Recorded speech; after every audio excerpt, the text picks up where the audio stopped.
The 9,602nd meeting of the Security Council is called to order. The provisional agenda for this meeting is the situation in the Middle East. The agenda is adopted. In accordance with Rule 37 of the Council's Provisional Rules of Procedure, I invite the representatives of the Islamic Republic of Iran, Israel and Syrian Arab Republic to participate in this meeting. It is so decided. The Security Council will now begin its consideration of Item 2 of the agenda. I warmly welcome the Secretary-General, His Excellency Antonio Guterres, and give him the floor. Madam President, Excellencies, the Middle East is on the brink. The people of the region are confronting a real danger of a devastating full-scale conflict. Now is the time to defuse and de-escalate. Now is the time for maximum restraint. This emergency session has been convened upon an urgent request by the Permanent Representative of Israel, who noted in his letter dated 13 April to the President of the Security Council that Iran had launched, and I quote, a direct attack from within its territory of more than 200 UAVs, cruise missiles and ballistic missiles towards Israel in clear violation of the UN Charter and international law, end quote.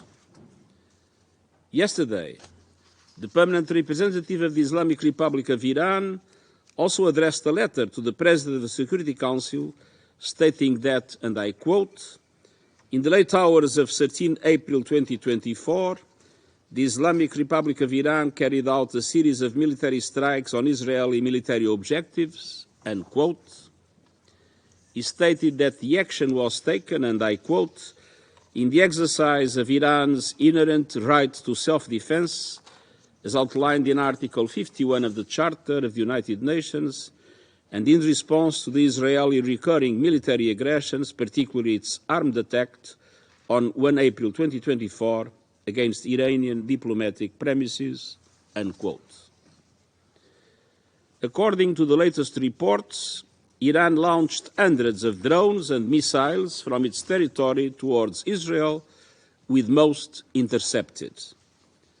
Several missiles reportedly struck within Israeli territory, one of which damaged an Israeli military facility in the south of the country, and overall, a few civilians were injured. Madam President, when the nature of the attack became clear, I stated the following last night, and I quote, I strongly condemn the serious escalation represented by the large-scale attack launched on Israel by the Islamic Republic of Iran this evening, and I call for an immediate cessation of these hostilities, end quote. I remind all member states that the Charter of the United Nations prohibits the use of force against the territorial integrity or political independence of any state, or in any other manner inconsistent with the purposes of the United Nations.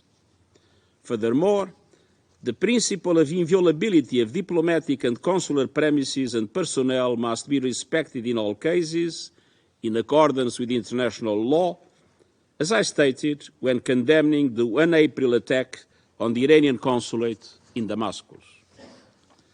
Madam President, it's time to step back from the brink.